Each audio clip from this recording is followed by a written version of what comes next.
welcome to this motherfucking Talk About It. Talking Real, aka Talk About It. I am your host, Poppy J, along with all my co-hosts.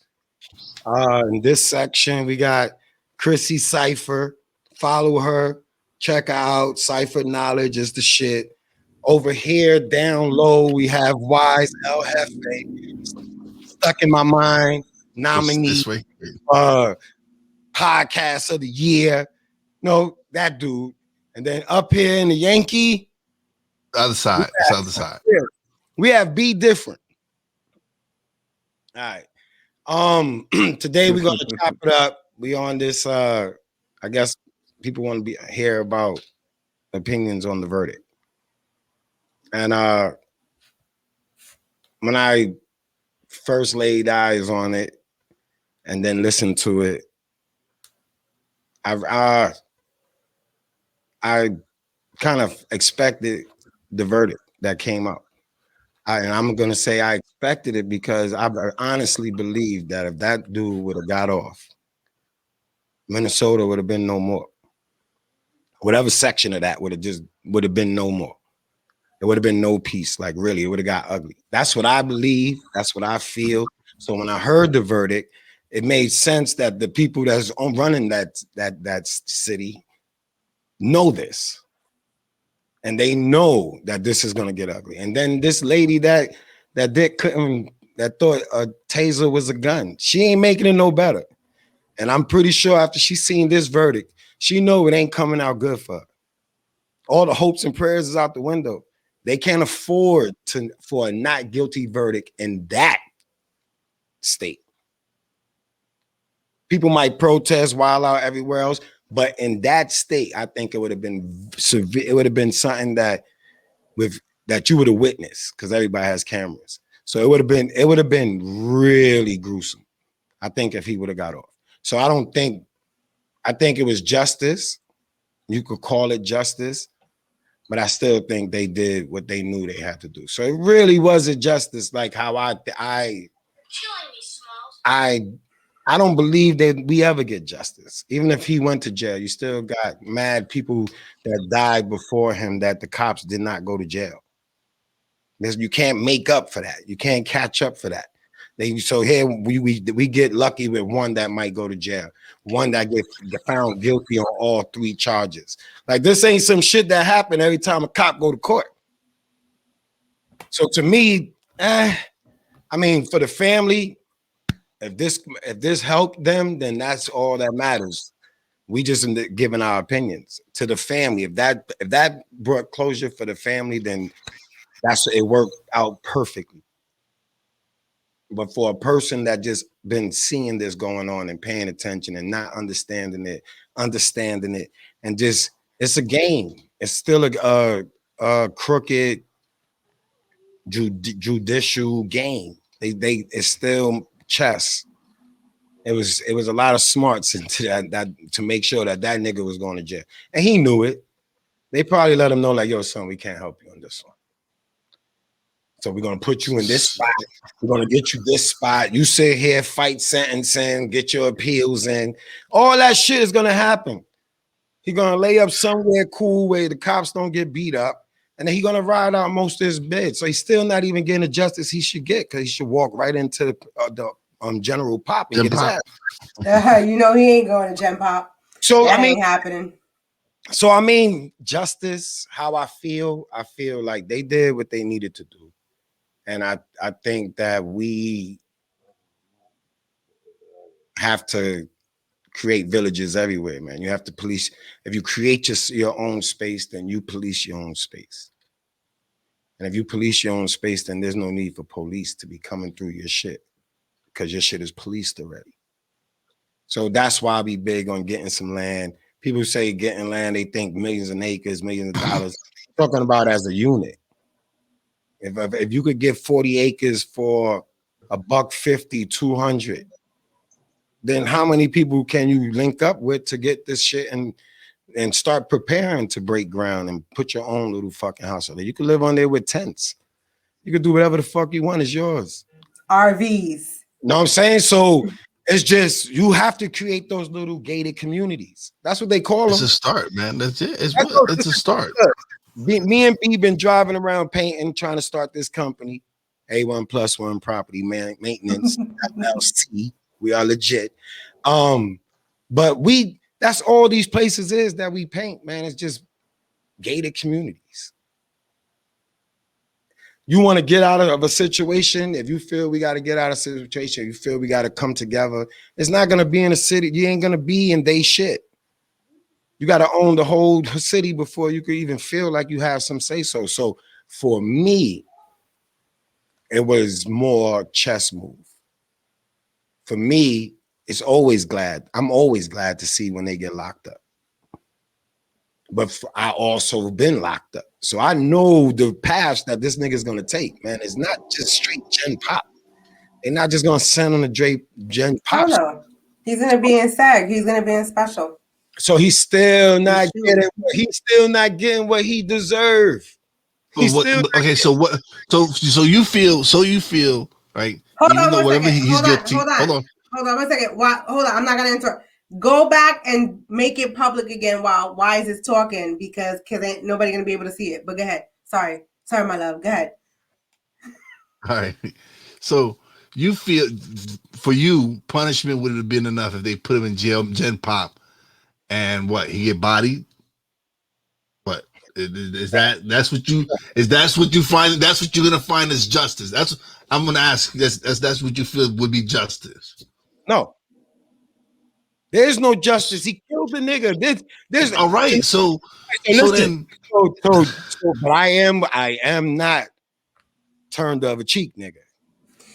So an eye for an eye will leave the whole world blind. On a Gen Pop, it just proved that the courts felt the way we felt. The court system got to feel the way you feel. All right, cool. You take a little minor, you took them Central Park boys, threw one of them in adult, ruined their whole fucking life. Or for how you felt. Nah, nigga, ruin your life too. Go straight to Gen Pop. There's no fucking police protection. No, that's you right. Somebody. When I agree with that. Killers. Now that you said that analogy to the this is how they see us, cats. The Central Park 5. Right, cool. Yeah, he's supposed to be in Gen Pop because they did that to children. Listen, they don't give a fuck when it's done. Yeah. So justice is treating them like they treat us. Yes. Justice for me. Justice for me mean he going straight to Gen Pop. There ain't no police shit. You ain't a police no more. You strip up all that honor. You don't go to jail and still have these honors, man. And then we go to jail. We can't even. We come home I ain't been to jail in what? I've been home for like almost 8 years. Well, hold on a second. You know that if you sit there, you can get segregated. You can go to SEG if you request it. So you can. So don't act like you can't. What ends up happening is you're a pussy ass bitch nigga. No. If you end up trying to get out of, I'm telling you, there's different ways to get out of Gen Pop. You know that. I do know that. Okay. And he probably would have requested SAG anyway. Mm-hmm. But there's mad niggas that get denied that. There's mad people that get denied. And you feel he should get denied. Yeah, I think he should get denied. Then you play the mental card. And you go to mental health. Listen, it's you not. You go to OBS. Because you already know he's gonna be like, I cannot sleep. I'm afraid for my life. Listen, I know. Listen, let's stop playing like y'all niggas. I was there. I know COs who know COs who don't like shit like that. There's always a way, nigga. This shit is. We know. Well, I don't know about y'all, but I'm telling you, that nigga ain't getting justice. It's ways. People got justice. I'm not knocking that. Again, I'm just saying when I heard this, I was more bothered by all the other shit because I see the picture. So the courts, they deem us demons and animals. So for the dumbest shit, we could end up in jail for 20 years. In Gen Pop, Max. You might not even be a Max nigga. It's a different world where you go to these different levels, man. You're right. If you ain't even commit a max crime, going to the max is that shit you be thinking people be talking about. It ain't fucking Orange is the New Black. That's a camp. Yeah. It's fucking different. So there's differences. So for me, it was just like, all right, he's still breathing. And that might be harsh.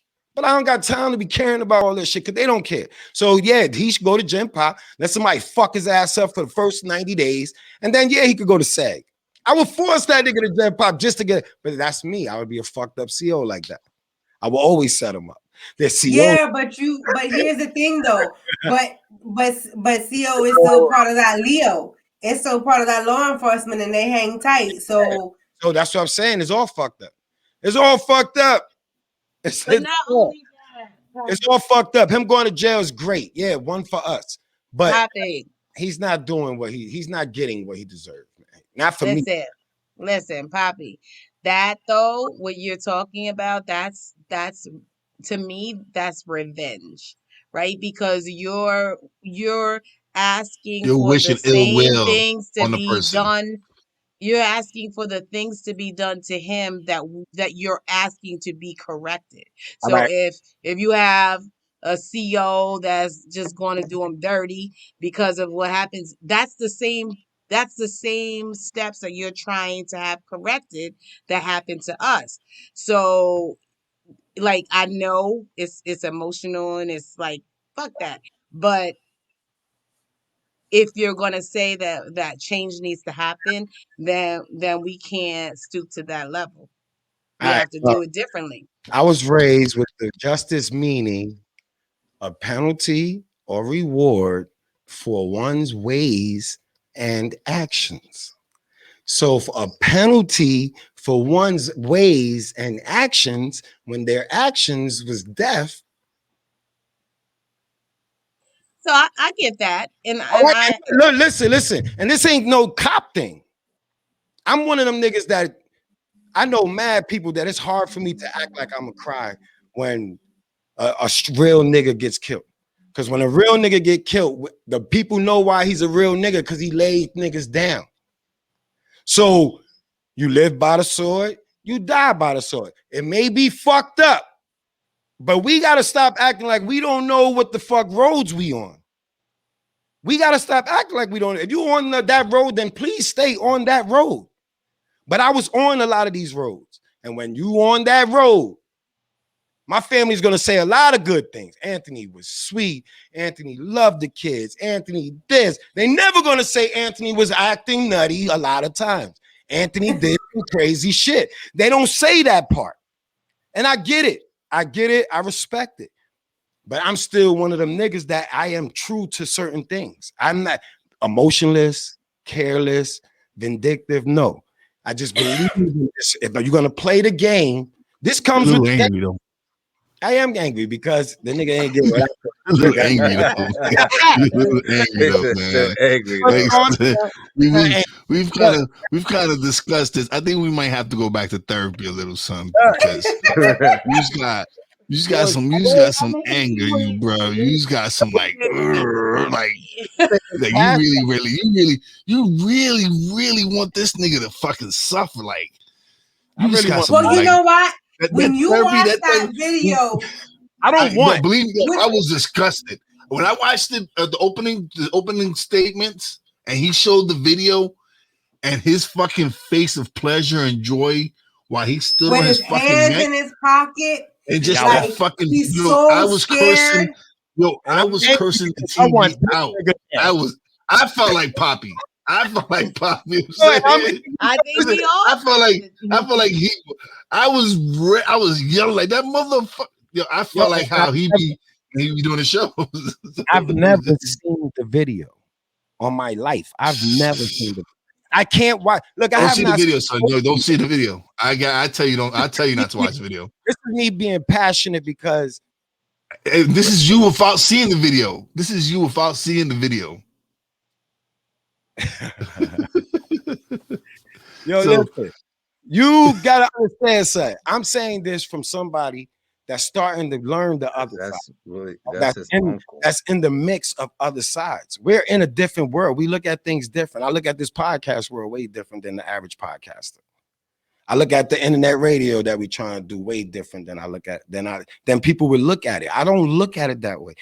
I'm always looking for something else. So when I see the shit that we allowed, as when I was running wild, when we didn't have our leaders, or we was just ignoring them, or we first say fuck it and go to a different state so we didn't have to listen to our elders, that shit, we got lost. And then we raised generations of that shit. So yeah, passion of making it up and awakening people, or passion of trying to people, listen, you're gonna have to just be a buck with shit. You can't be on the fence. You can't say rip down statues and then that's it. You can't say rename bridges and rename schools and rename buildings and that's it. You can't just stop there. We stopped there. NBA came back. Everybody back to work. Business as usual. Business as usual. They calmed everybody down. So why calm it down? I'm not with the calm down. I'm not saying we gotta go out there and be stupid. But now, I stand for what I am now. I quit my job. I'm not working for nobody. I started a business, but I sacrificed everything: drinking, smoking, buying clothes, going out, everything. Why? Because there's no more games now. You're gonna respect me as a man, and if I say I'm a man, I'm gonna do something, then I gotta do it. And those are the people that now you got somebody to say, these kids got somebody, a role model now. Stop looking up to all these fucking idiots. Look up to your parents like I did. I looked up to my father. I looked up to my uncles. I looked up to my cousins that was older and was shaking and baking. I didn't give a fuck who was rapping. I didn't care what they was wearing. We got to bring that back. So yeah, I'm not happy. I'm happy for the family, for the verdict. I'm happy for the city, for the verdict. But I do have issues. And that's it. I'm good with this. I'm not angry, passionate. This is all coming from passion and a goal that I set out to accomplish. That is it. Now I'm gonna smoke this blunt while y'all talk. Allegedly. No, I'm dead. Allegedly is marijuana. I called it marijuana the other day. My son walked by his room. It's and was legal like, in why his you call state. it marijuana? It's legal over there. Legal here, baby. I'm smoking. It's legal in New York. So. Real Wise is being hosted in New York. We hosted in New York. Yeah, we got 3 different states up on here, huh? Well, and 2 out of the 3 states are legal. 2 out of the 3 states are legal. Yeah, your state isn't, right? My state is not legal. No, medicinal is legal, not recreational. Don't worry, it's coming. Yeah, it's definitely coming. Oh coming. yeah, they just had some rally up in Harrisburg, so it's coming soon. Yeah. So my take on the verdict is I'm glad that it was what it was, and they found him guilty on all counts. Just like you said, Bobby, because of the city. The city, I don't know where it would be had that verdict not came out, the way it did come out. I do believe that regardless of, like where's the penalty is supposed to be equivalent to the crime, right? So you don't, we're always taught with our children, make sure the punishment fits the crime. Make sure, and in this case, while it may not be exactly the, on the same level, it may not fit, the punishment may not fit the crime. It still brought me pleasure to watch him handcuffed and removed out of that courthouse. Now, did I turn around and say after they handcuffed him, I sat there, I told you behind, I said, oh, now that he's handcuffed, put that bitch ass nigga on the fucking ground and put your knee on his neck for 9 minutes and 26 seconds before you fucking carry him away. Yeah. That's exactly, that's how I felt. But I'm not saying at the end death. You know what I'm saying? I'm not saying but it was just that raw emotion that came from it, from seeing that. But I am definitely, listen, what is it? He could get max 40 years total for all 3. How old is he? In his 40s? Yes, he is. He's not, and he got young children. I don't know. They didn't speak about his family much. I know he has a wife, right? Does he have young children, Poppy? His family's already paid off. They know he's going on vacation. I'm telling you this. Now, do I think he was made an example of? I Yes, absolutely think he was made an example of. course. He was Yeah. definitely the one who was gonna bite the bullet and take the hit because they knew that they couldn't come back with a not guilty verdict. All right. So one thing before I say anything, just I want to hear your response. They sacrificed them. They knew they need to sacrifice lamb. So you get one sacrifice every 10 years. 150. Yeah. You get one sacrifice every 150 murders. That's what bothers me. See, there's other things I look at, like one win after 25 L's, and then just no. I get you. We should not sit on this. We shouldn't be like, "Woo, victory," and then move on. So hold on. So you telling me you thinking that had the climate been different, not had this happened in the 90s, he would have been found innocent. Yes, he would have. You know why? And you know why? And you know why? Technology changed that. With all these people having these camera phones and able to record this now and able to show the abuse that we've been going through for years and years and years. You can't deny what's going on. Yeah. Before it was he said, she said. Now it's you have 9 minutes and 26 seconds of fucking evidence right there. That's why he went. I think there's another piece to that too, because we've watched other videos, right? People saying we was like, how they didn't understand that? What just happened? Ronnie King.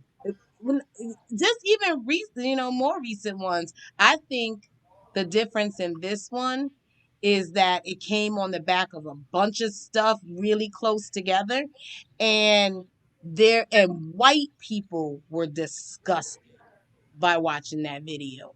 White people were disgusted. And she said that to me earlier. To the point of, tears and all of that, where they haven't had that visceral response to some of the other ones. It's like, oh, well, he was kind of standing close to her, and yeah, we did kind of run. But those people on the curb that were like, well, damn, how much longer is this going to take for you to get him in the car and do something or let somebody help? That disgusted them. And his demeanor when he was on his neck just creepy. made that worse, right? Like, had he shown some, well, I'm going to stay on him because, I'm nervous or whatever. That dude was on him like, yeah, I'm doing this. Like he's chilling. And so what? Like he was catching a suntan. He was enjoying it, yeah. And that facial expression is hard for people to forget when they watch someone die. Like, and people, and white people that want to support the police, and they're like, well, if he didn't run, then the police would have had to run after him. They couldn't do nothing with that. Like, he's not running, he's not attacking y'all. And we watched the whole thing. Listen, I think there's another element to it as well, right? So what the other ones that we've seen, they've been rapid, right? It's a gunshot, boom, it's done, right? So what are you looking at? A minute or two, if even that, right? This was nearly 10 minutes. Sit in silence for 10 minutes and feel how deafening that is.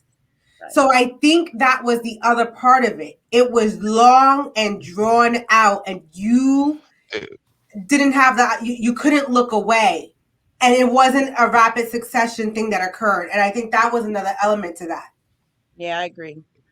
It was to me. I wanted to jump through the screen and jump, like, wanted to be there and I would have taken a taser shot for it, bro. Really, seriously, just the way it was going down, and I understand some of the people why they weren't doing it, because as soon as somebody would approach them, you see the cop reaching, and They have no problem. You seen they had no problem standing on his neck for 9 minutes. They have no problem, and the same thing, pulling out tasers and shooting us. So it would probably been more than one dead person, one more than one dead black person had that guy who's really vocal. He was really getting into calling the cop, like everything he say to the guy, and they still. It was just like. Would you understand, like, if Stop, say, like, the what only if thing it he was didn't you? do was really get involved, get physically involved, but that might have cost him his life. You never know. What if we was George, though? What if that was us on the ground? Would we have that same understanding? Like, I understand why they can't help me, or like, I'm just asking, like, what isn't that a trip? Like, nobody's helping you, but what's going through your head? Like, are you thinking, like, you know what I mean? I know they Because don't want to be, everybody they don't gonna want it think to of be them. You know, you most got to think people about like going the person they that's think being about on the getting ground. shot. Yeah, but I'm talking about putting ourselves in the person's shoes that's on the ground with the neck, I the knee feel on what their you're neck. saying, I wonder what's Brandon. going through their head. I feel you. Yeah, like, are they feeling that too? Like, I know they want to help me, but they can't. You just kind of wonder what's going through their head.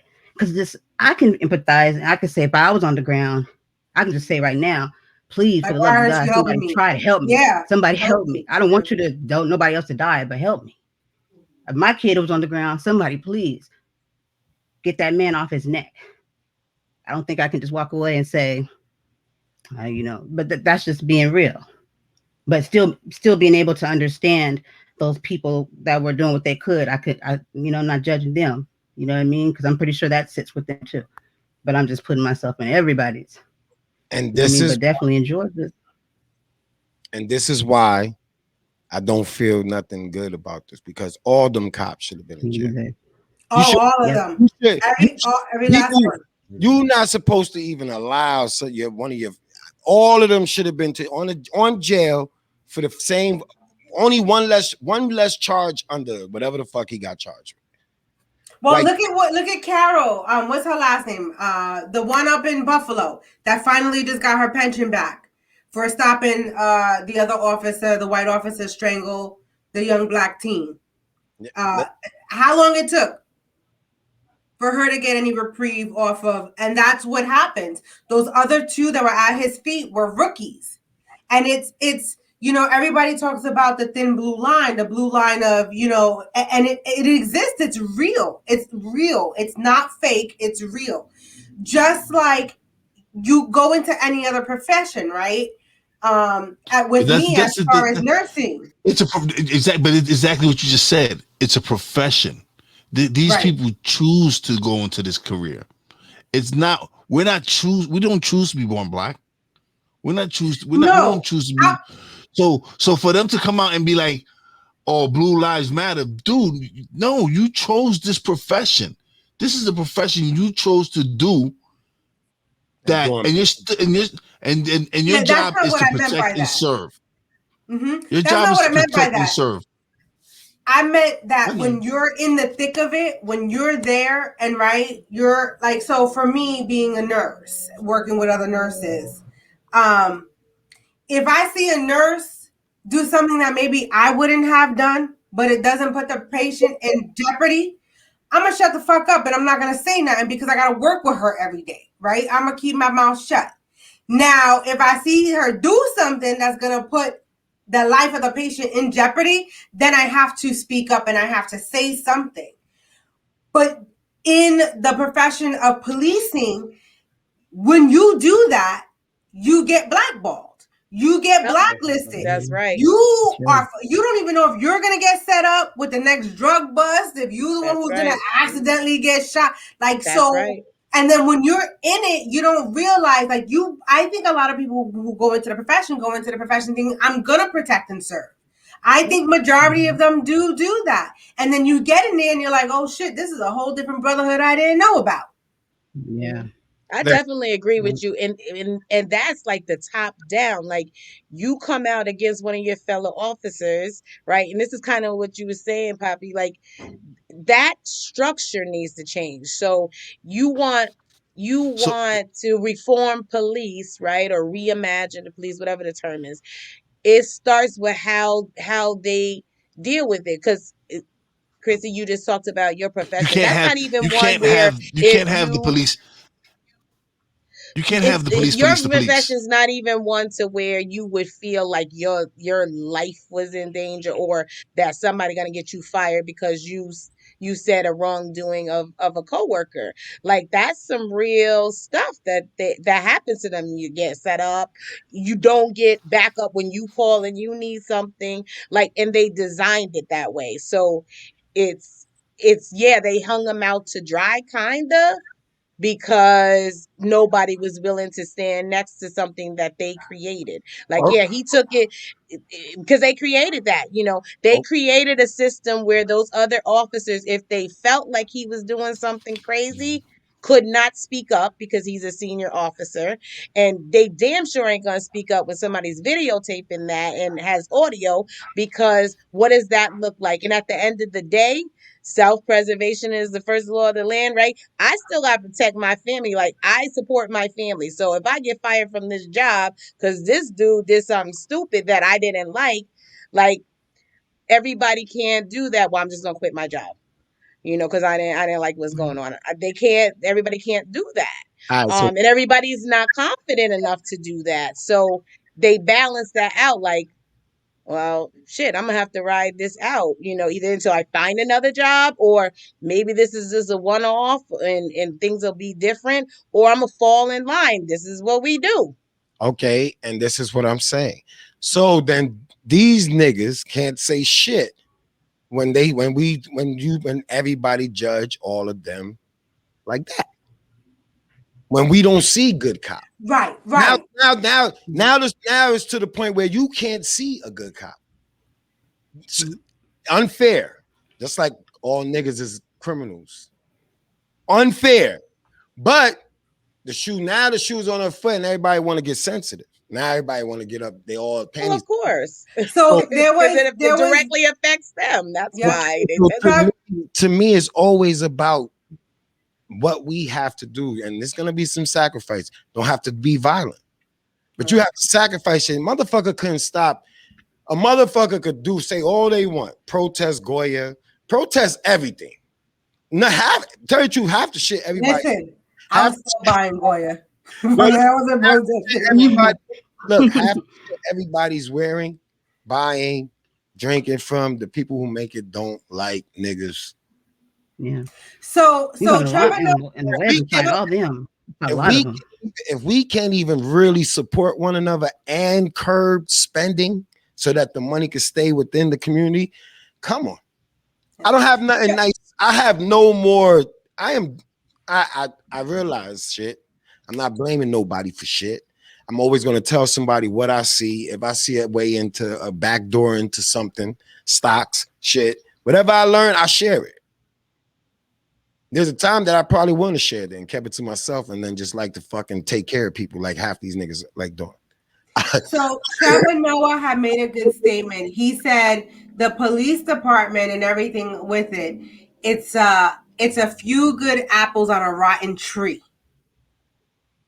So when you look at it like that, right, it's the root and the foundation is rotten. And it's not, and he said it too. He said the system's not broken. The system is doing exactly what it was designed to do. You're right. Absolutely. Say that again. The system is doing exactly what it was designed to do. I mean, freaking the 13th Amendment was not freedom for us at all.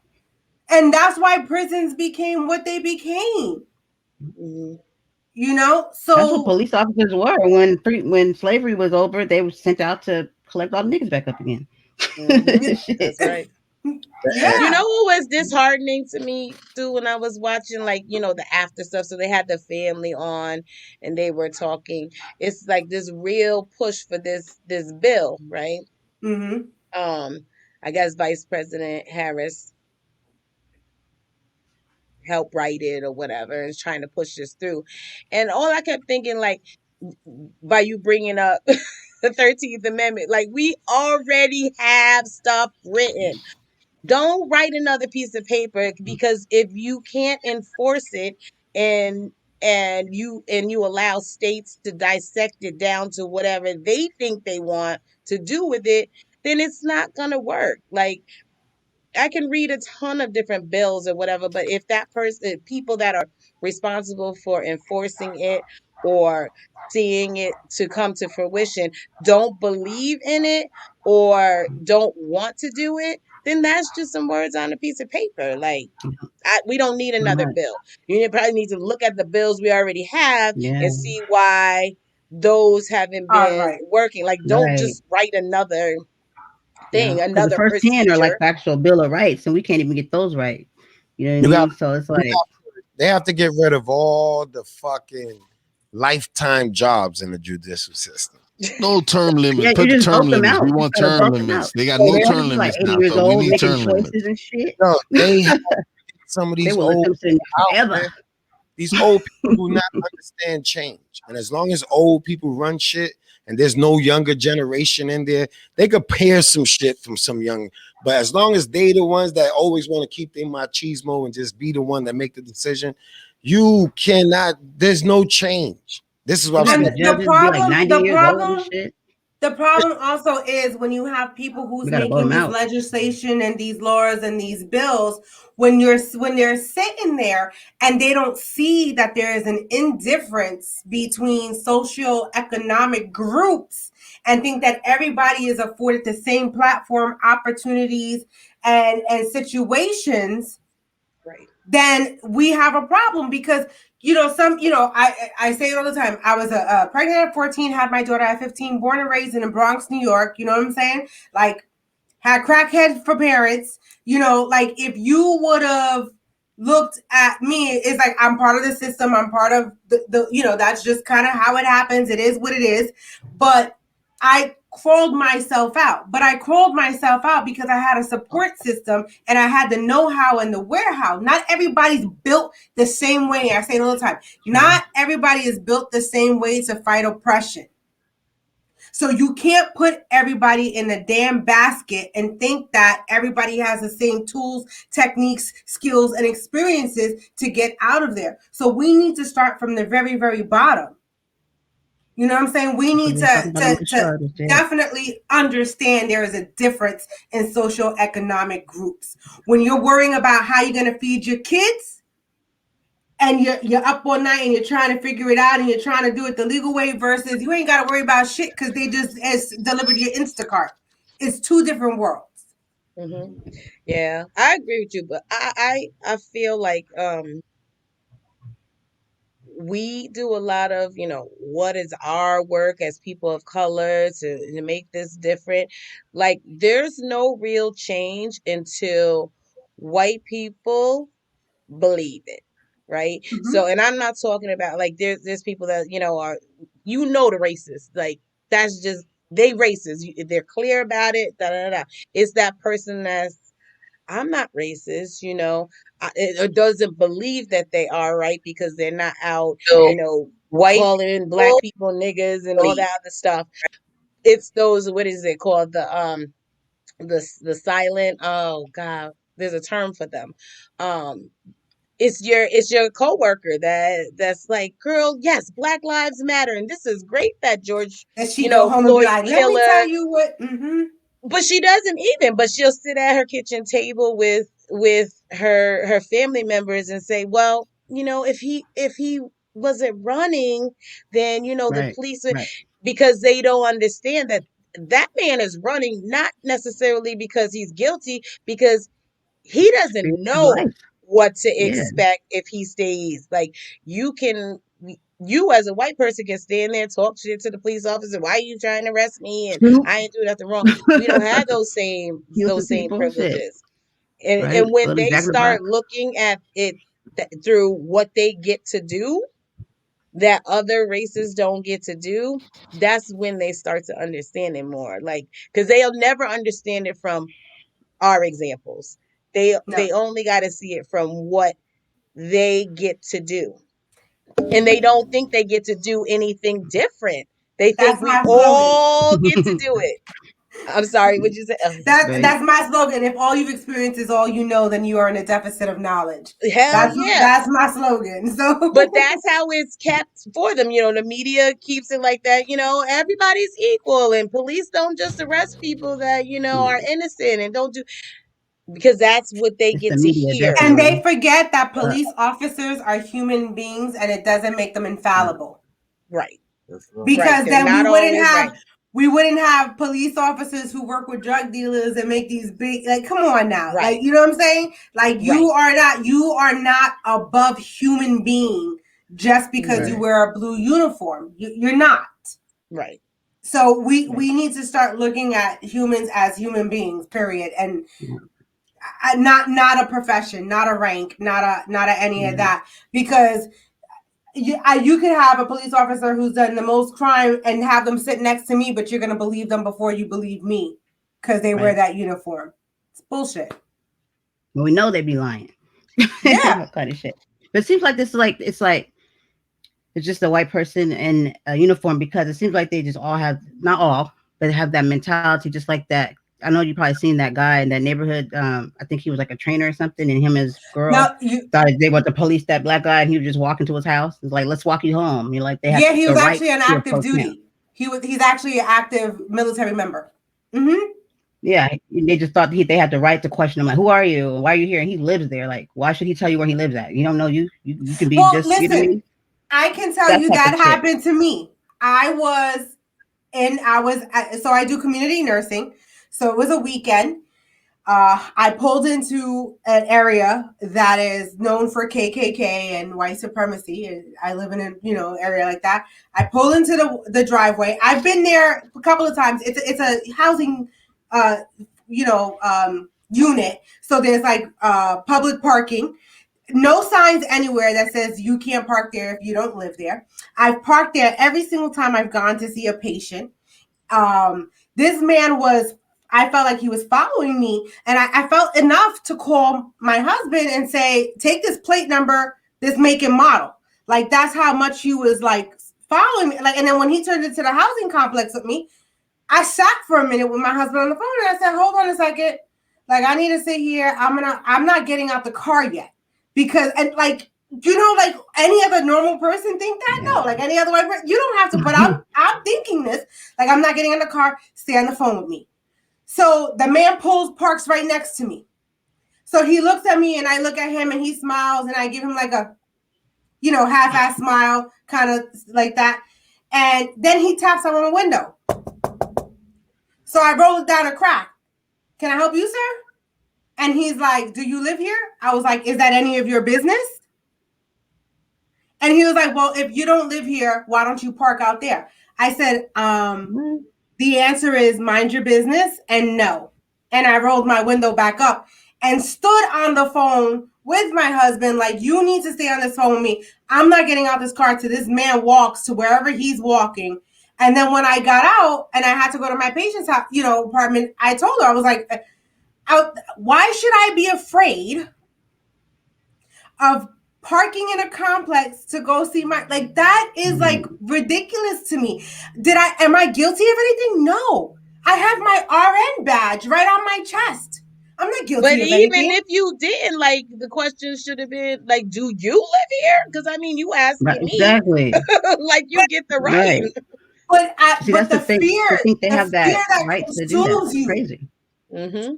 And someone who doesn't have to deal with racism doesn't understand what that fear feels like when it overwhelms you. Right. Right. They don't get it. They don't know. I'm shitting in my pants, taking license plate numbers, make and model and color of car.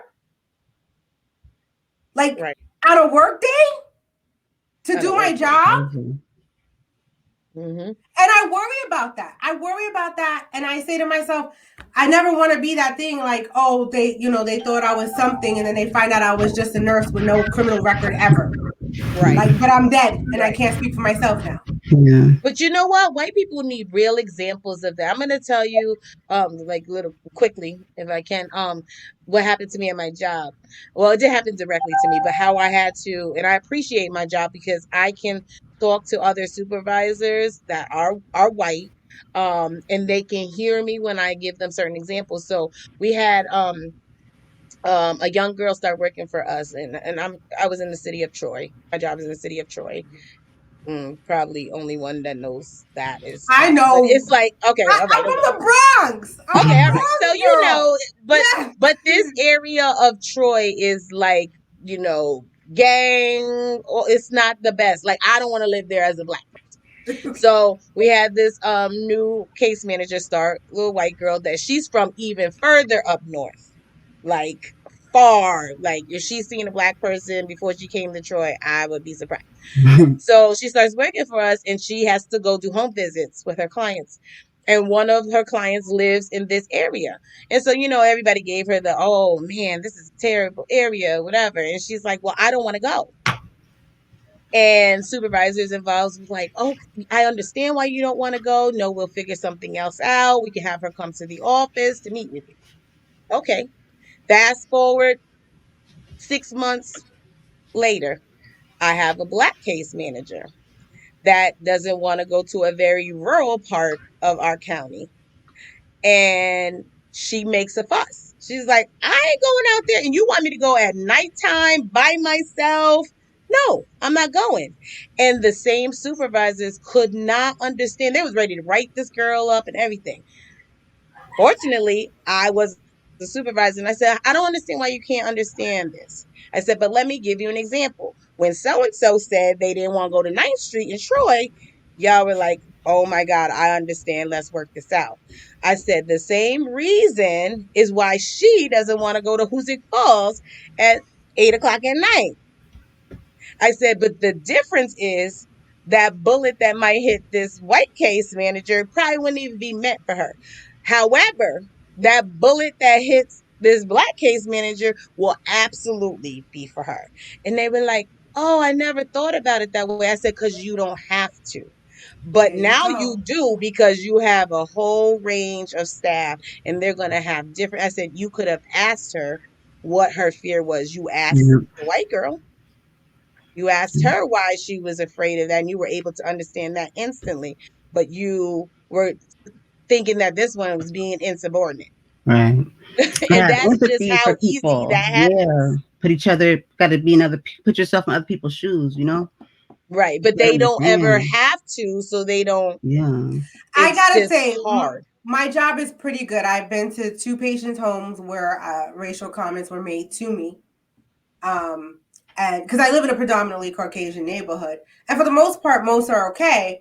But there's other times that, and there are some that I know are racist, but they're really respectful. Like, they're not going to tell, like, they know I'm there as a service provider, so they're not going to turn me away. And maybe, I'm not that dark.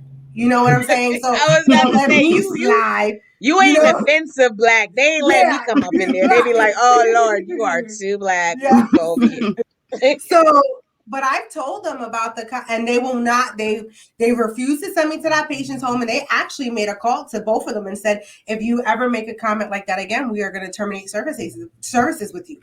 Like, so my company didn't take that. And I was like, I respect that because you appreciate me. Like, you know what I'm saying? You appreciate me. And, and I mean, slowly and surely my environment is starting to develop and change and stuff like that. But I mean, I had to go to one of my patients who lived across from the KKK headmaster, whatever you call him. The Grand Wizard. The Grand Wizard. They lived right across the street from the Grand Wizard. But what was so funny that cracked me up is that they were gay. So what they did purposefully was put all their rainbow flags outside to piss them off. So when I walked in, I felt welcomed, right? Because I was like, oh, I'm gonna be welcomed. Like, I don't have anything. And I asked him about that because on he's got all the Confederate flags, Trump, like, it's who's living there, right?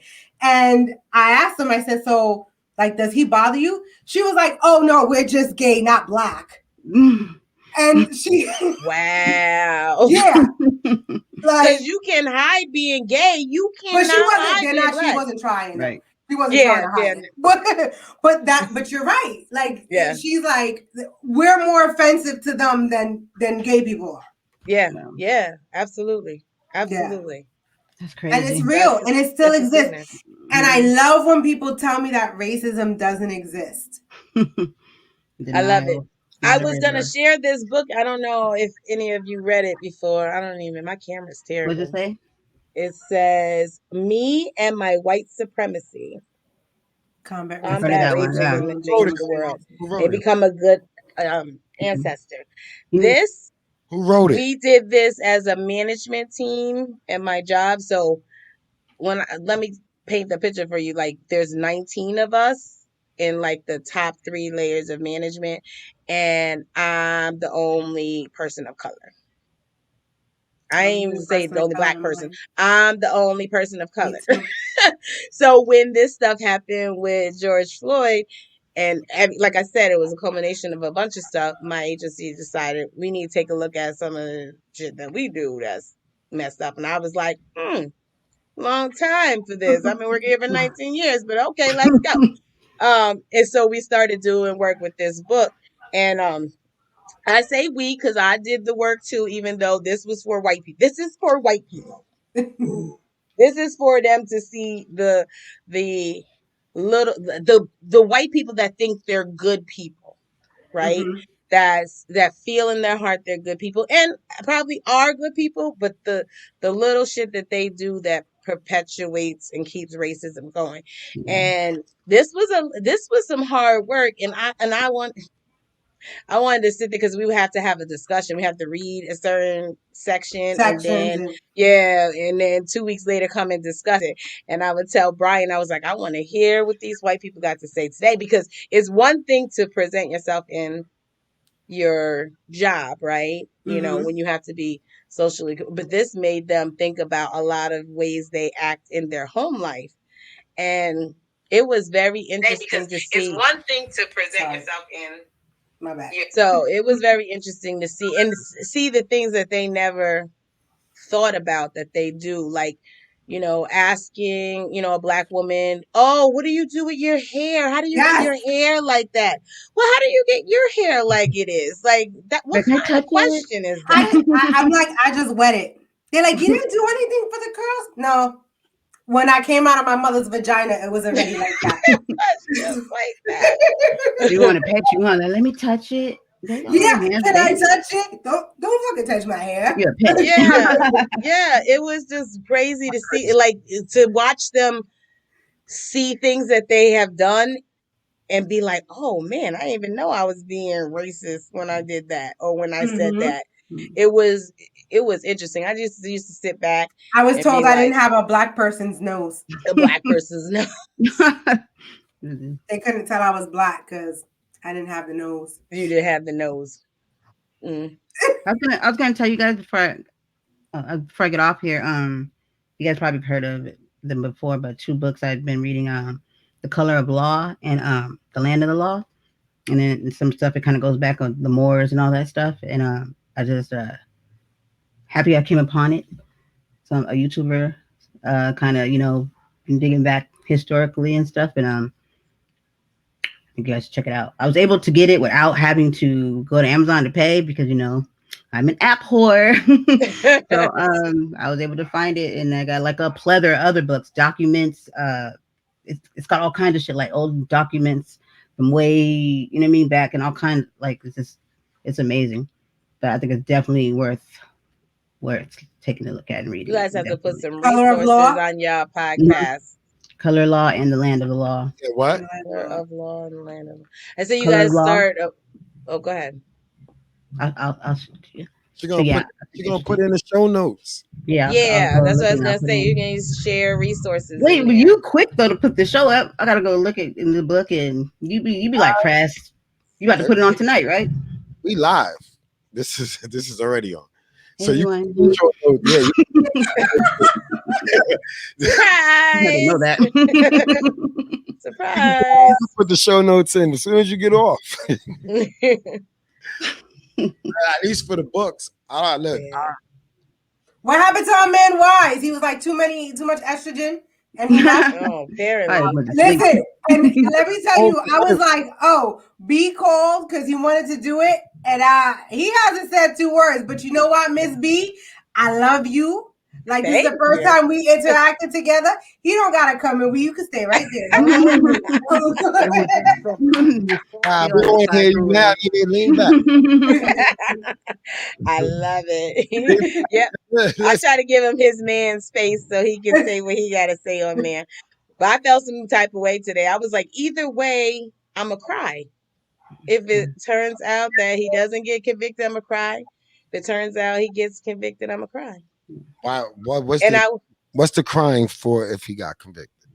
If he since he got convicted, why you still wanted to cry?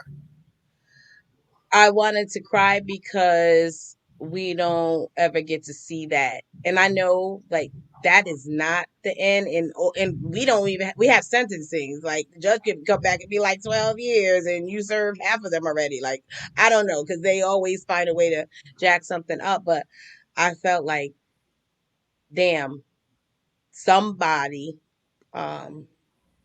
saw what we see, right? And wasn't persuaded by other things. Like, a lot of the trials, we don't get to see them from front to back, right? They televise all of that. And even those cases, we've been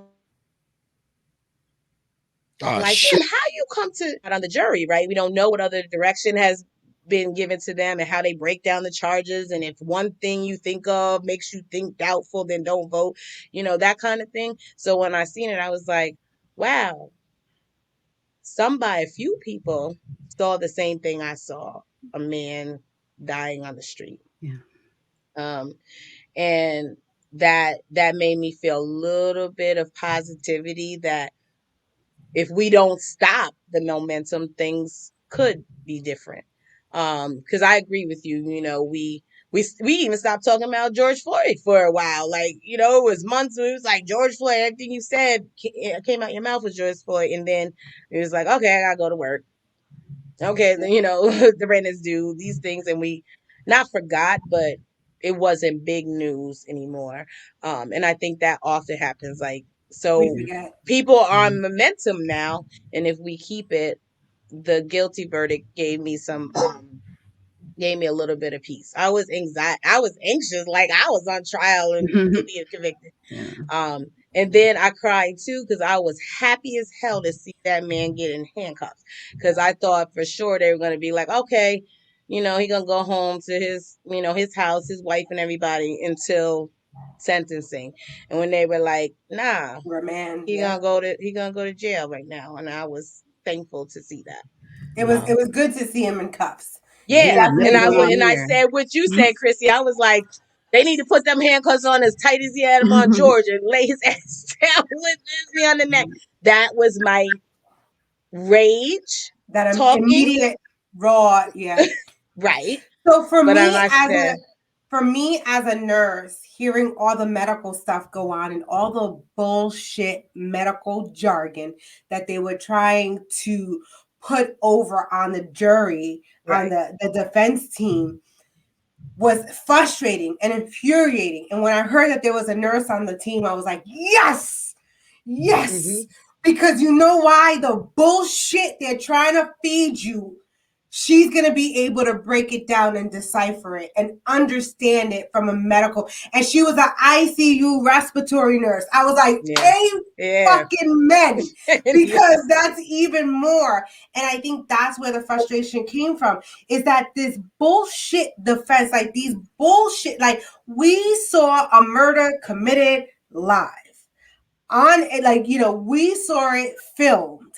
And yet we can still sit here and have professionals sit on that stand and stick to the bullshit they were feeding us by spoon.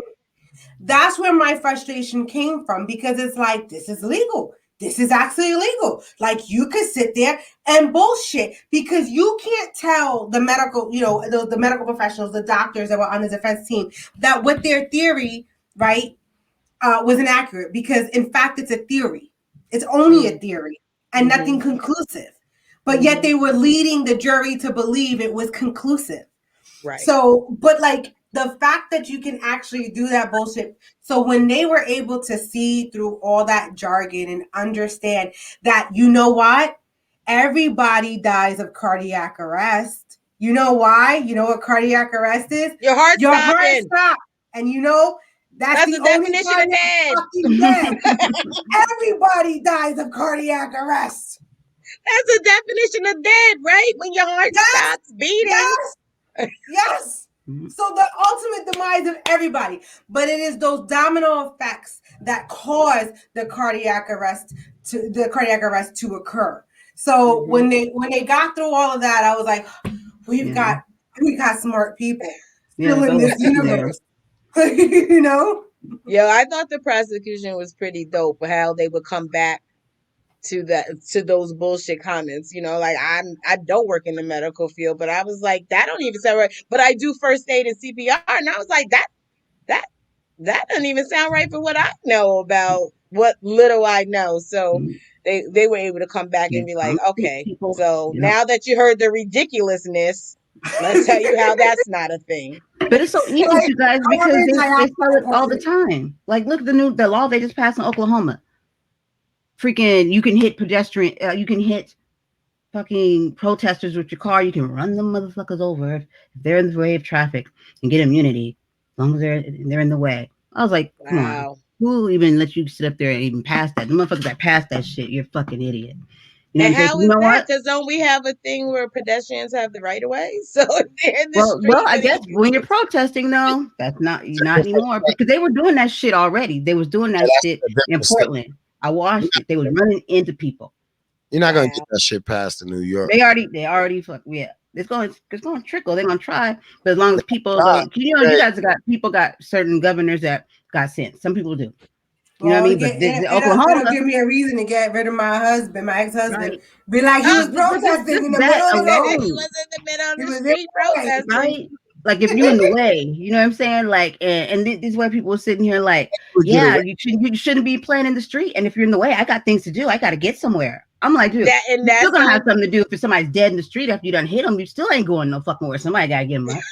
You know what I mean? That law wasn't for us, so don't try it. Right, because let it be a black person. Think about it. A black person in driving the car. You think they're gonna get immunity? Not at all. You're gonna get vehicular manslaughter. It's like white people don't protest over this and that because they have nothing to fucking protest over. Right. Right. They protest over football games and shit like that. Yeah. Kingdom win. Like you got the Karens at the damn games, right? Right. We out here because we would like to stop being killed, please. Thank you. Well, I don't know. When Trump was in, there was a lot of white protests. You know, they were protesting those statues coming down. They were not protests, Miss B. They were rallies. They were rallies. They were demonstrations. You're right. You're right. Yes. They were. You're absolutely right. She's like, yeah, right. I forgot.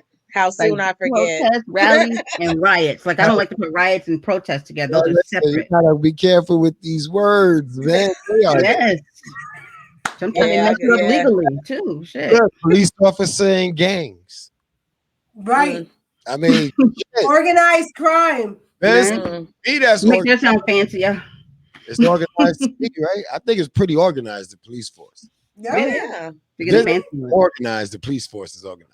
So if our gangs, like civilian gangs, they got more organized, would it be like that partakes in crime consists of an organized crime, which makes you a gang. It makes you a gang. I mean, that's one is more privileged.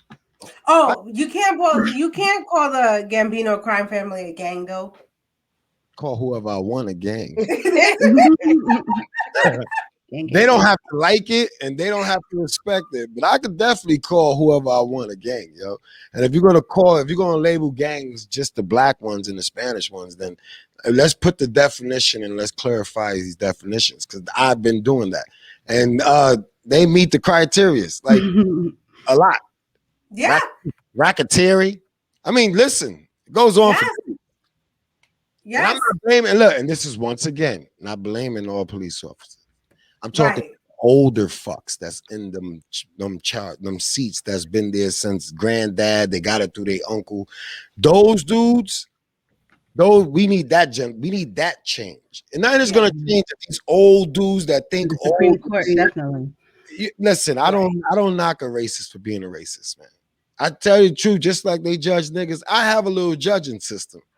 And if you're over 60, yes, that's the criteria. I already assume you don't like niggas. And no matter how you treat me, it's generational. It's just, and it benefits because then I can't be let down. You know you're working with. I'm never shocked. I'm never shocked. I'm always loving you more as I see that this old person is real. Yeah. I'm never shocked. Like if you take me all the way to 99 and then show me, I wouldn't be shocked. I enjoy the 99% of the real that you gave me.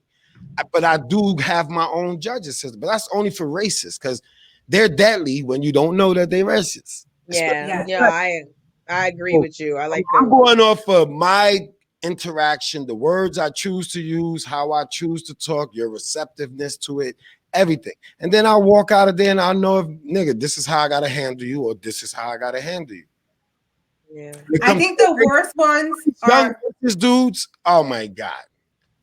I think the worst ones are the ones who, if they know you personally, then you're not a nigger. But if they don't know you personally, then all them other people are niggas. Right. Like, you know what I'm saying? I think those are the worst ones. I got a few. Listen, I respect you as long as you keep it a buck. I told you already, prejudge. And as you get to work with someone or know to someone or be around someone, you know who's riding like, all right, keep this nigga happy. I get it. I respect it. It's the business. It's the way of life. McDonald's everywhere. You're going to go through that chain, especially if you're black. It'll be a little different. It'll hit a little different. You'll get fired a little quicker. Like there's a lot of things that's already self-explanatory. But once you go into it, all right, cool. At least I know my enemies. I know where they lurk at. I know the climate. I know who to give my distance to. Yeah. I'm not gonna force you to say you don't like niggas. I will save this because I like the way we got. It's cool.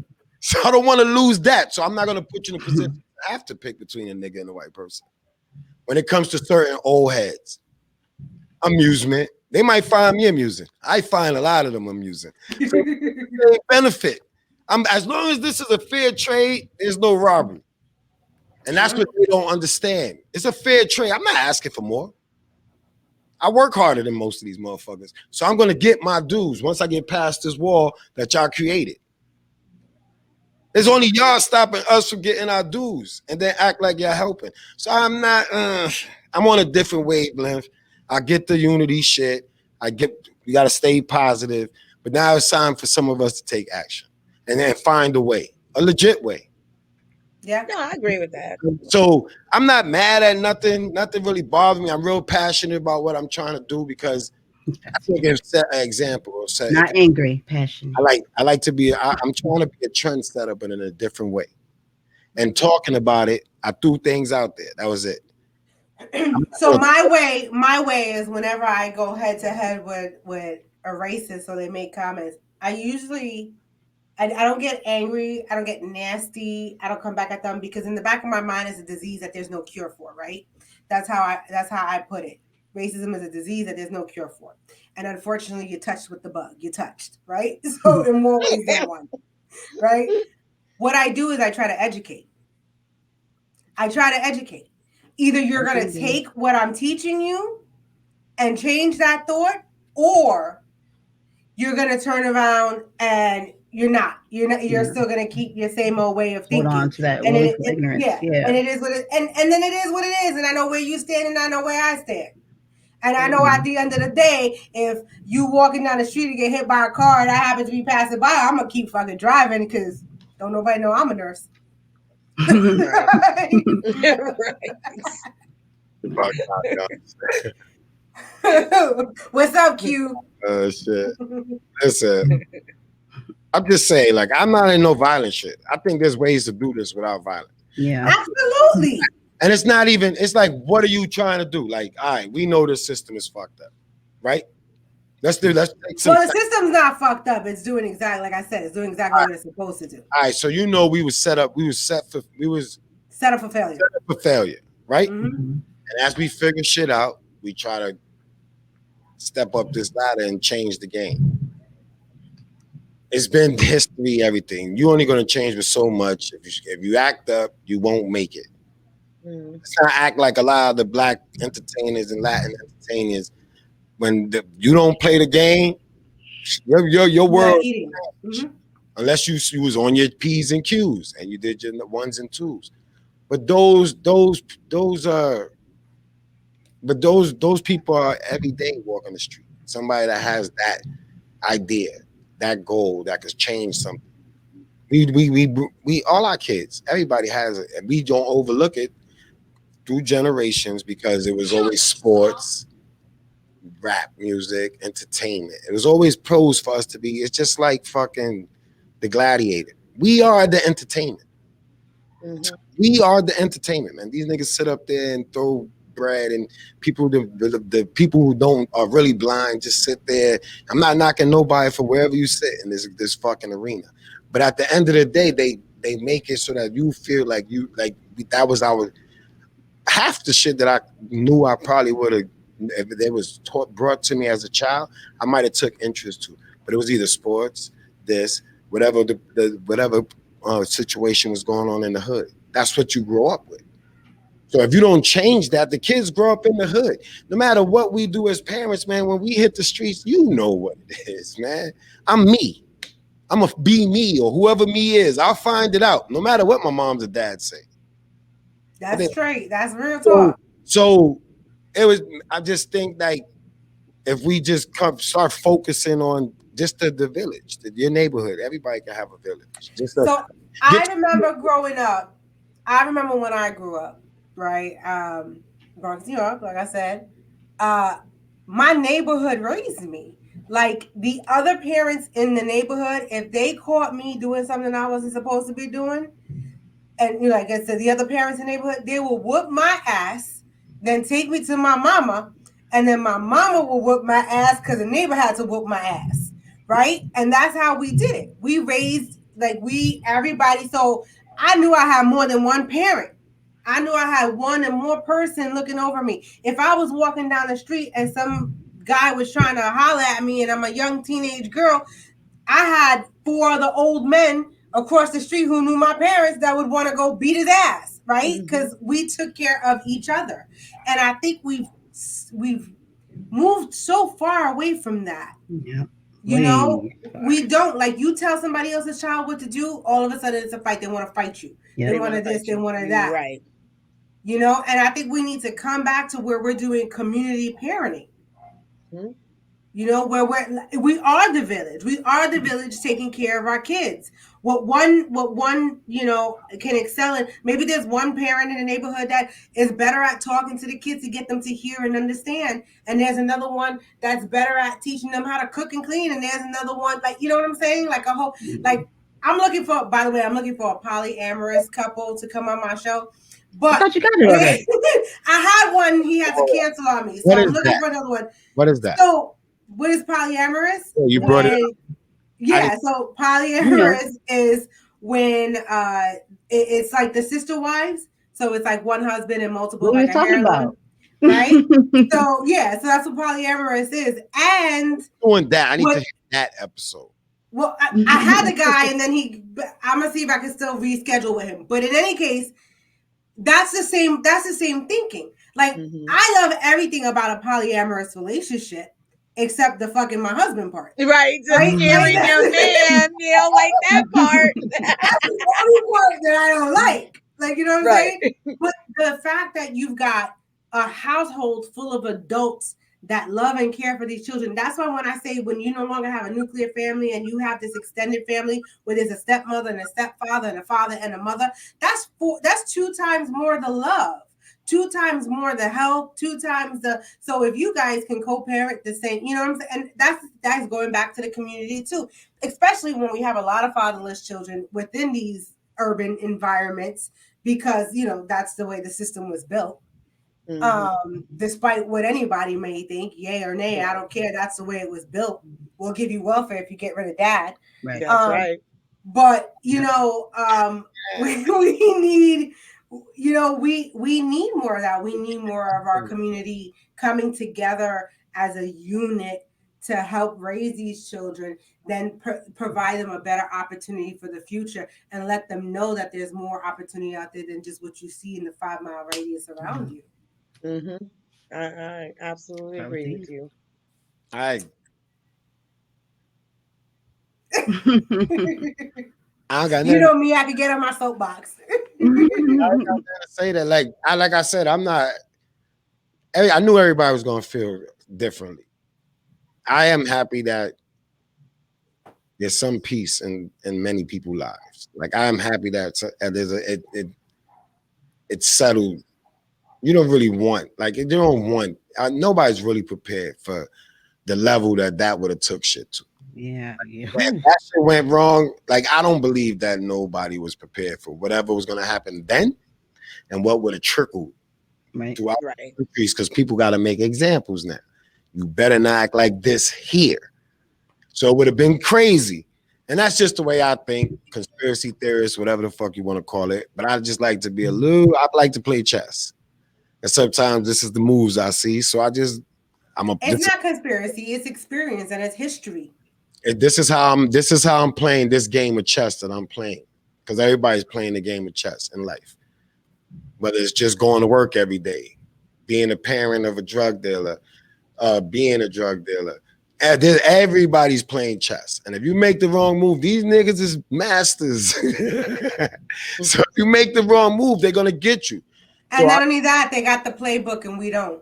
So now it's like, within the rules, digging in the rules. That's why I always I always look for help. Like, I don't want to do all the research, but I think a lot of shit. And I know there's people that could do research. So I'm going to try to help them help me, and we could get things popping. But there's a lot of things that you just got to be like, question. There's a question mark now. And as long as I got y'all to balance me, who cares? I don't have time to worry about anybody else. You know what I'm saying? Like, y'all understand me. That's all I need right now. When y'all think I'm running down Goofy Street, or y'all think I'm headed going down the wrong path, I ain't worried about it, because I know each one of y'all will pull my coat. And if I ain't around people that's going to pull my coat and just going to say yes, that's why I don't go out.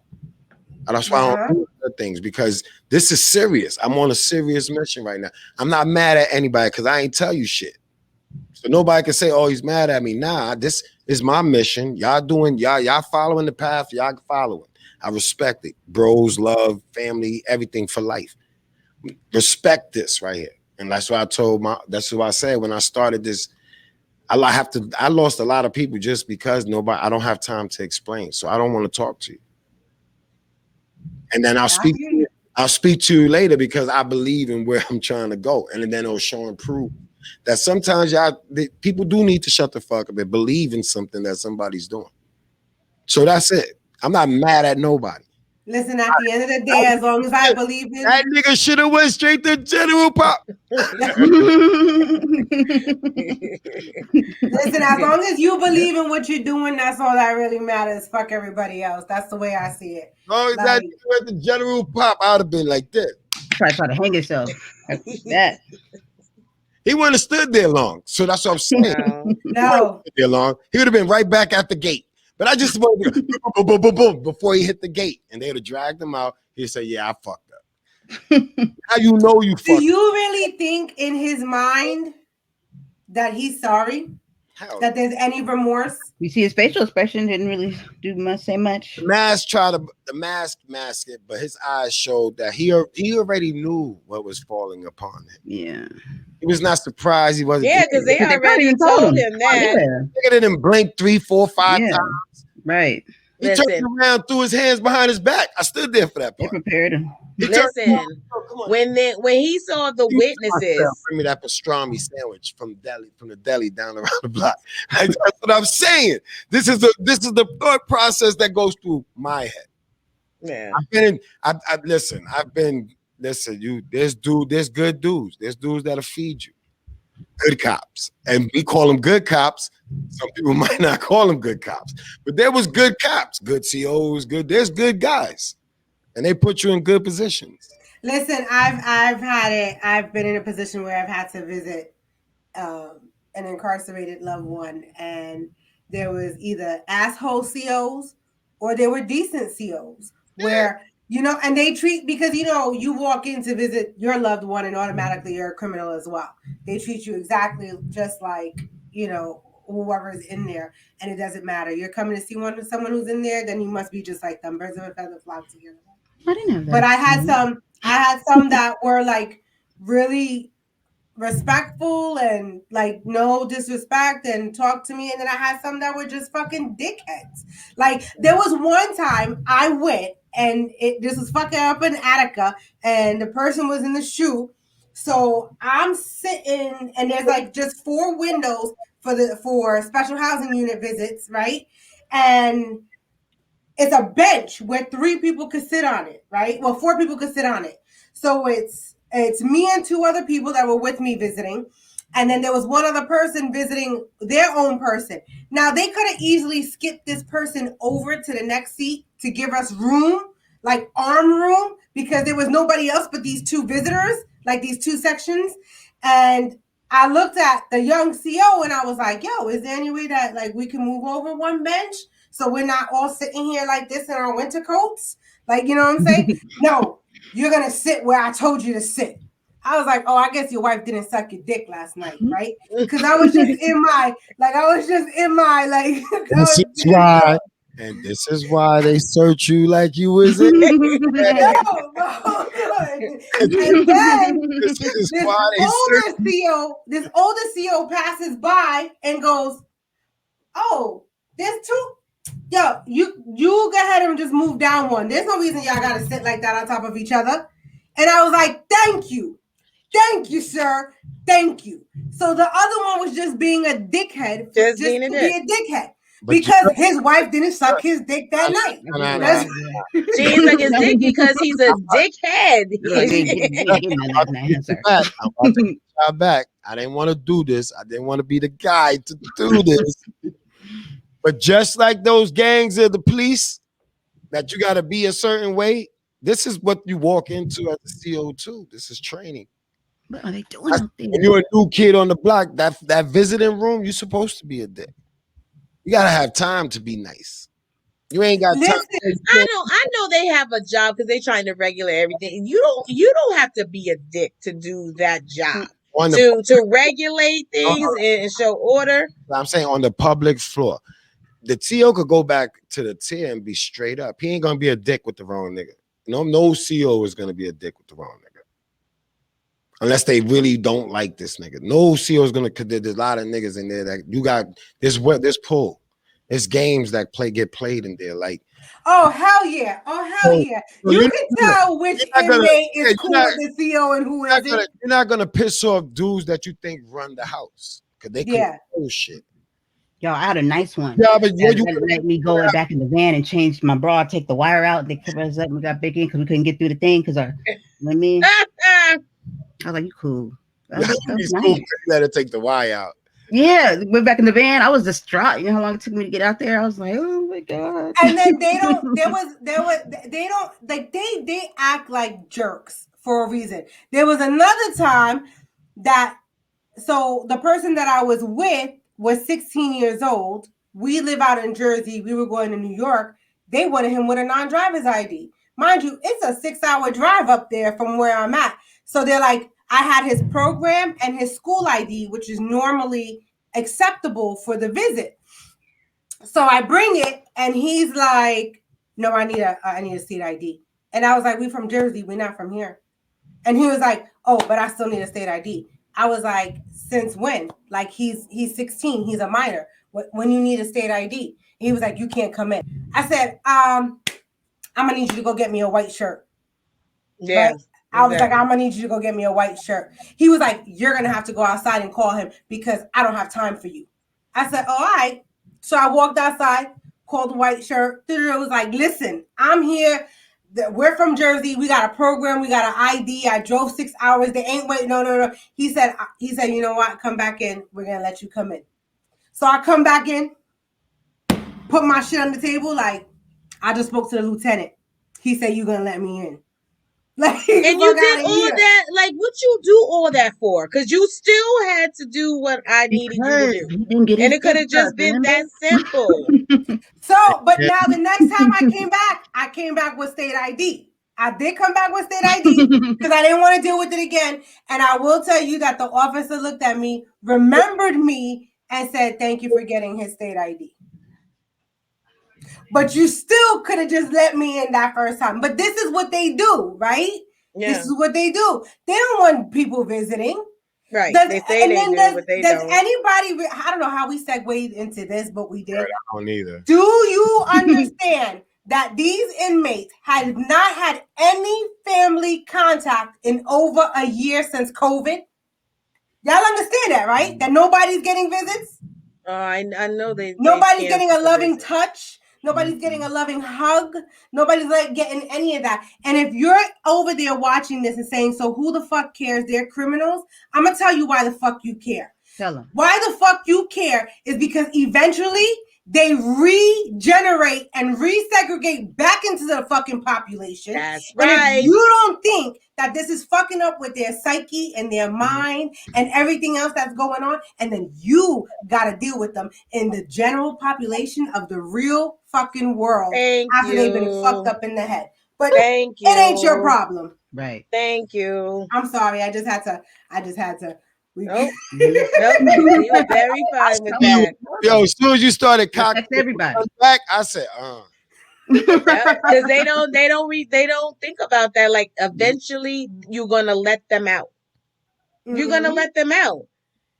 But you can't do those things if you have a business, right? If you're owner of a business, you want to keep making money. Prison is a business. Oh, yeah. So I gotta keep repeat customers, right? So if I make them successful when they come out, then they're not gonna come back. Right. They start the design from kindergarten. I'm out of business. They start this shit at school. For school, they have shit planned for when I was, working in the, the education field. I learned how they start the whole design from kindergarten. They already planned for where you about to go, either in this box or you're going in behind these bars. And they showed how they had it set up, and how they do the neighborhoods and all that shit. The schools, like how they fucked us over with this school I was like last, and the one before that they shut down. It was the heart of the community. They shut that shit down, but kept this shit open for 20 years. The one I was just at, that shit ain't shit. I don't know how it lasted so long, because they perpetuate and keep the kids limited and don't give, it's like they're they're going along with the grand design. Yeah, they already started urban schools with metal detectors and whatever. Even right now, what they sending the kids you to don't need school no with, damn metal detector. You just need to have a little bit more structure in school and be paying attention when children are having a problem. You don't need a metal detector. Yeah, that's crazy. They got rid of I was in high school in 93 as a senior. I was going through metal detectors. That was a long time ago. But that's when they started changing that into a corporation, right? So their business wasn't thriving as much, right? So how do you increase your business, right? You got to do some advertisement, right? In this case, I got to start them early, getting them comfortable with being in a system like that. So when I round them up, that's just a natural progression. Well, I've been going through metal detectors all my, all my childhood. So me going to this, take your shoes off, empty your pockets, bend over, and then eventually it's bend over and cough. Oh my God. And it's strategic, right? Because it's in certain schools where that's the generation. Like for the business, that's who supplies my business, So I'm like, I'm gonna keep generating that same thing. You treat children like animals, and they're gonna start acting like animals. But I need them to, because I have a business I need to keep successful. I mean, that's how they run America, from the school system that they put in place. That's what they did with everybody to conform to the way we are that we live right now. That's what's started. Even inside the schools, the Pavilion Bell, everything that they do, the school system is still set up as a factory, which they were designed to do, was to make us employees that went to work weekly. And then some were to be, he said that there to be no innovators, no leaders or anything like that. That's why you don't see Black people, like we didn't teach our kids to, like we're trying now, to be, leaders and owners and stuff, because that was designed that way. You know what I mean? They didn't want that. So now we got to switch it, but we can't do it with the same system. That's what I find to be insane, to use the same system to try to make different for our children. We have to go outside of that and use a different education. But that's why we as parents, have to parent our children. Like, and we have to, School is not a daycare. No. So like I teach my children. So I've taught my children Black history. I've taught my children different. So my kids growing up here in predominantly Caucasian neighborhood, right? They've had to interface with racism. They've had to decipher what's racism and what isn't. Like they've had to. So I've taught them to be aware and acknowledge their surroundings, like and what people are saying, like financially, right? Like future and your education, all that stuff. But also not to have a chip on their shoulder. Right. Do you know how difficult that is to tread that water? Not have a chip on your shoulder, but also be able to acknowledge and receive what people are actually saying. Don't be no punk, but like don't be like you know. So it's not. It's but financially too. Like we was limited, like all that stuff, like how they purposely, you know, you can't get no kid coming out of school financially literate. You know what I'm saying? But you know, because I noticed and that's why being in it, I watched it, how they designed it. You know what I mean? How we did the and that's why I took it upon myself to teach my children financial literacy. This shit is passed down from history. But this is what I'm saying but this is what I mean by we as parents need to do better by ours. Yeah, we got to revive ourselves. We got to help one another, pump that motivation into the next parent, like lift each other up. You know what I mean? Because it's not just the kids. Give the skills and pass the education. Yeah. No, absolutely. But listen, y'all, it is that 9:30 mark. Yeah, y'all on that other time over old ass needs to go to sleep because I got work in the morning. But make sure you tune in to Cypher Knowledge with Chrissy this Sunday, 8 p.m. Eastern Standard Time on YouTube, Chrissy Cypher. If you haven't subscribed, go ahead and go subscribe because I'm going to have this gentleman right above me on this episode this Sunday. And we're going to talk about the money. Yes. Amongst other things. I'm a lot happier when we talk like that. Huh? Ask anybody that know me, I'm a lot happier when we talk. Yes. And we're going to talk that shit. We're going to talk the talk. I'm just passionate about the bullshit. A little bit. You do get a little excited when you talk about it, though. Right? Yeah, that brings a smile. But listen, guys, one love. I'm out, and like I always leave out with is, if all you experience is all you know, then you are in a deficit of knowledge. So it was a pleasure, Miss B, Brandy. It was nice being with you again, and Papi, I'll see you this Sunday. Already, know I might call out like the rest of your guests. I will fuck you up. I will drive to New York just to fuck you up and then come back. So we're not doing that. All right, people. I'm out. One love. Good night. All right, this was very nice. I was loving it. Nice when women take over shit. Yeah, I saw you get in the background all quiet. I noticed that shit too. I noticed that. I like the rumblings. Listen, I'm learning. I listen to y'all. One-on-one. I see you too. One-on-one, I get a little. I don't hear too well. But when y'all come in packs, I mean, all right, cool. Get that estrogen. Yeah. He said when we come in packs. Yeah, one-on-one, I could die. Shut the fuck up. That's why I didn't say nothing. They was having fun. Yeah, I left it. I sat back. Yeah. That was fun. Yeah, it's always a pleasure. And I wanted to talk to you anyway, ask you, could you be one of my second guests on my new show that's coming out on the radio? Yeah, A Lady's Life. Ooh. When does that air? The night. Is it life or night? I don't know. When does that air? whenever Real What, you know, when that's that man. I'm gonna get off the air before we go too crazy. Yeah. We're on YouTube Live. It's not Patreon. Let's cut this one out. All right, thank you for coming. You can check Brandy out on Shoot Your Shit. Oh, right here on this. I wasn't ready. You catch me on Patreon, YouTube, catch me on Spotify. Google me. I'm everywhere. I'm worldwide. Brandy will be adding. Brandy will be adding all this to the show notes. I won't be responsible for that tonight. I didn't put it on my shit. The B Foundation right here. The B Foundation. CNB over here. CNB over here. Coming. C. Love all the shit you drop. I love everything. Thank you. Love you too. Good shit. This was a good shit. I could do this. Well, y'all could do this, and I could just watch the back. Just watch it. Yeah, like B did, commenting. I was over there. I said, You thought I didn't see that shit? but no enforcement needed. 100.